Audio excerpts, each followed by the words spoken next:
we have been to another A-list movie. Had a little bit of theater experience with this one, with the booming going on across the theater with ours. But because we weren't in one of the bigger theaters this time, we were seeing a movie that's been out like a week already, and that is The Grinch. So, I know you were anxious to mention something about this coming in. Yeah, gonna kind of tear this up a little bit. I thought it was a cute little movie. I mean, it's cute, but if you're kind of into the traditional storyline of the Grinch, then which is kind of me, I kind of have some problems with it. I'm sorry. Well, didn't you like the Jim Carrey one? Oh yeah, I love the Jim Carrey one. Well, Jim Carrey one has some issues I with mean, it too. yeah, it does, but the thing is, this one really kind of diverts away from certain traditions of the story. Yeah, I mean, I guess it's the only thing that I think about this that really, it's funny. This movie had more in common with the Ron Howard Jim Carrey movie to me than it actually did with the book, because there were some things that somewhat common. I do like some of the things that they didn't focus on that were some of the weak points of the Jim Carrey version, but at the same time, the one thing I think that really, there's two things. While the movie was a little funny, it wasn't that funny to me, but I was okay with it because it was cute and whatnot. Some moments where it gave you a chuckle, that's all, really. Yeah, it wasn't a heavily funny movie. I don't think they were trying that hard to make it because that the audience funny. Didn't even really laugh at too many things either. Yeah, because I don't really feel like they were trying to be that funny, to be honest. I think they were just pretty much trying to tell a story. But the other thing is, and I kind of had this feeling going into it that it was going to be this way, but the Grinch was not very Grinchy to me. I mean, he was a little mean at times, but the one point where he seemed to be really getting into the meanness of it, at the point where he's got the idea to steal Christmas and all that. Yeah. But that just kind of felt like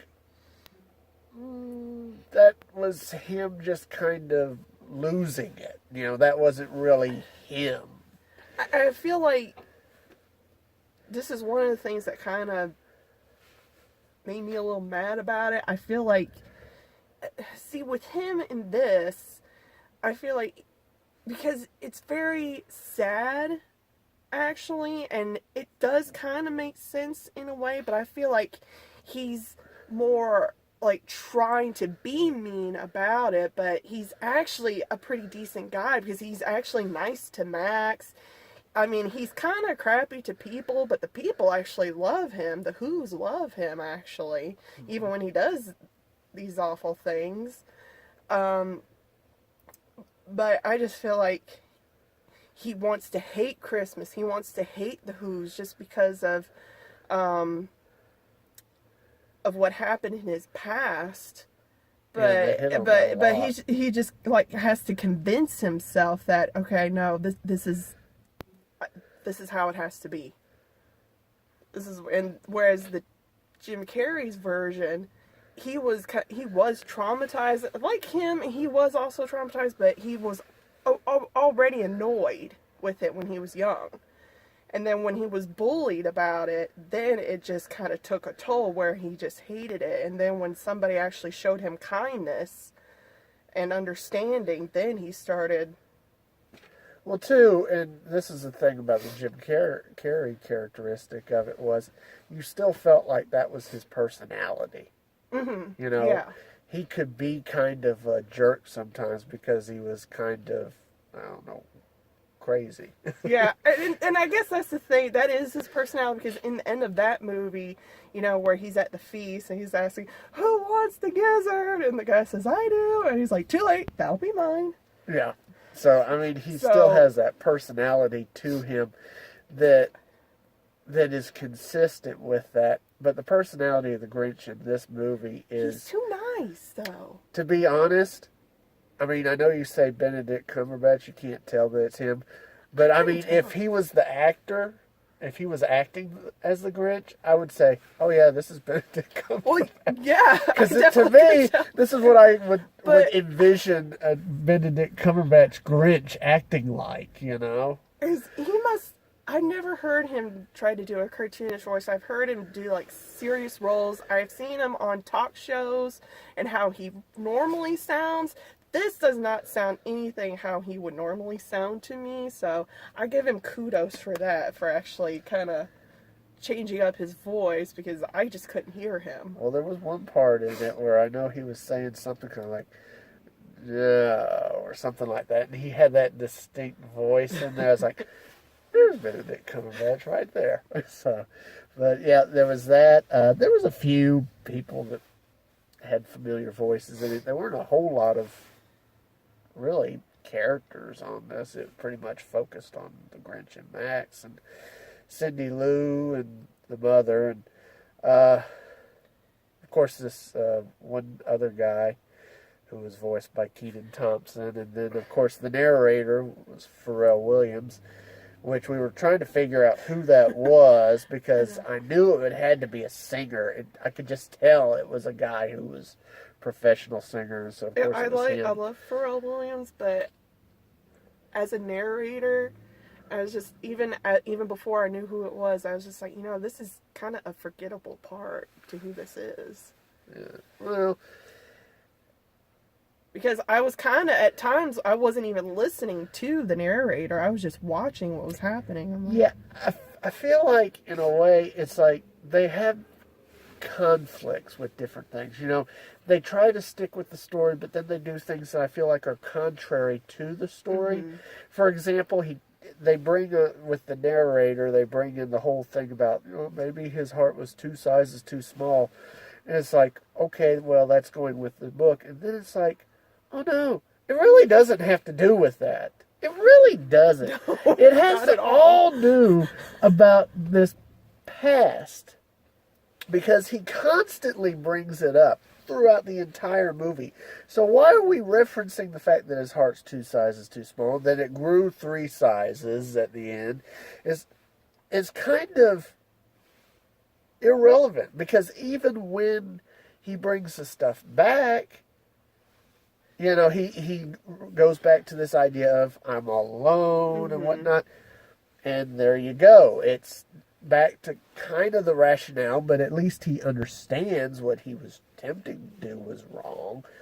But it's like, why are you sticking with this old storyline other than the fact that it's kind of sticking to the book? I had quite a few parts in the movie where it was just like, but there were also two that I really liked. So let me get to the ones that I didn't care for. Okay. Now I've lost my train of thought. Okay, so let's just go to the ones that I thought that was really good. Okay.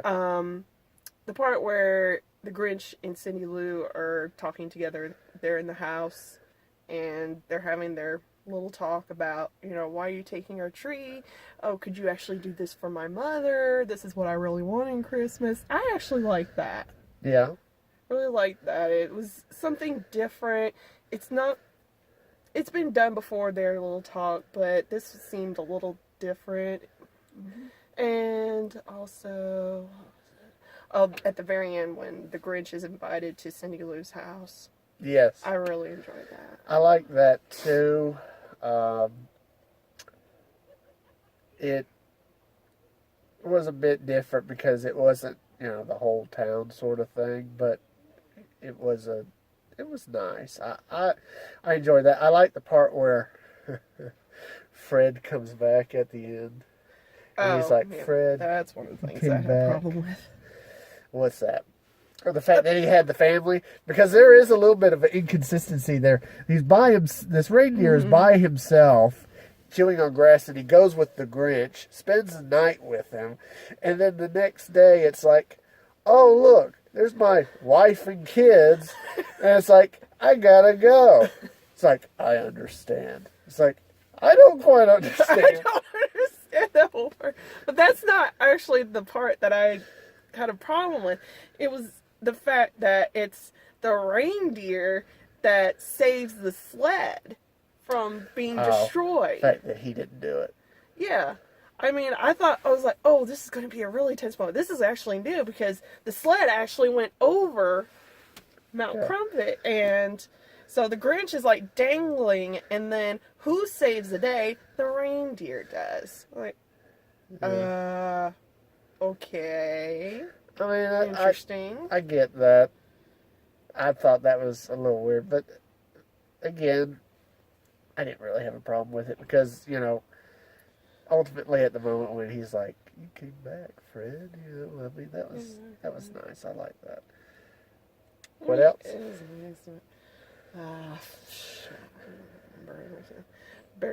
I guess that's best not to talk about it. Maybe it's too much. I don't know. But what I heard from somebody else about it, I mean, they were pretty much saying the same thing about the fact that the Grinch had this background. It's like, you know, you don't have to create a background for this person. Sometimes people just don't like things, and they're just jerks. Mm-hmm. I mean, they're just that way. You take the original one. I mean, he didn't have to have a backstory to just hate and then feel like, oh, he's had a change of heart, because it's not about the stuff. It's about what's in people's heart, that they're actually good people and they care about the spirit and being together. Yeah, and that was the thing. It was in the book. That's why they mentioned they don't really know why. They just say his heart must have been 2 sizes too small. Is because you don't know why he acted the way he did. But in this movie, you did. So when you're trying to explain that his heart is 2 sizes too small, but yet you explain, and he explains to them explicitly why he is the way that he is, it kind of goes contrary to all that. So, to me, the narration was kind of pointless in the regard that, I mean, you really didn't need it. And this was one of the things I wanted to talk about. It almost felt a little Phantom of the Opera-ish with that organ music. That was interesting. It was just, I mean, I liked him playing the organ. I thought it was interesting. But that part where he gets that epiphany about to, like, steal Christmas, it just, like, took a very dark turn. It's like, that's what I'll do. There's thunder and lightning, and then you take out this dramatic pan away from him. Like, are we watching The Grinch or Sweeney Todd, the Demon Barber of Fleet Street here? Well, you know, you got Danny Elfman. I know, at that point I was like, I feel like I'm watching a Tim Burton movie. Why is that? And then Danny Elfman's name, like, yeah. I knew it pretty early in the movie, because as soon as they started doing the with the choir music and the kind of, I'm like, this feels like a Danny Elfman movie, and sure enough, it was. So, which is fine. I like Danny Elfman. Yeah, I liked it. But it's just kind of, and that's why I think part of the reason they had that organ in there was like, well, we got Danny Elfman, let's put in some organ in this. So, yeah, that was interesting. The movie was also pretty quick too. It was only an hour and 26 minutes, which was. It felt it felt quicker than that too, really, to be honest. I mean, he had some interactions and whatnot, but it just went through real fast, you know, so. And I think this is going to be the last thing. So there is a character in the movie, voiced by Kenan Thompson. The Grinch stated that he thinks that we're best friends. And then the guy also states this as well.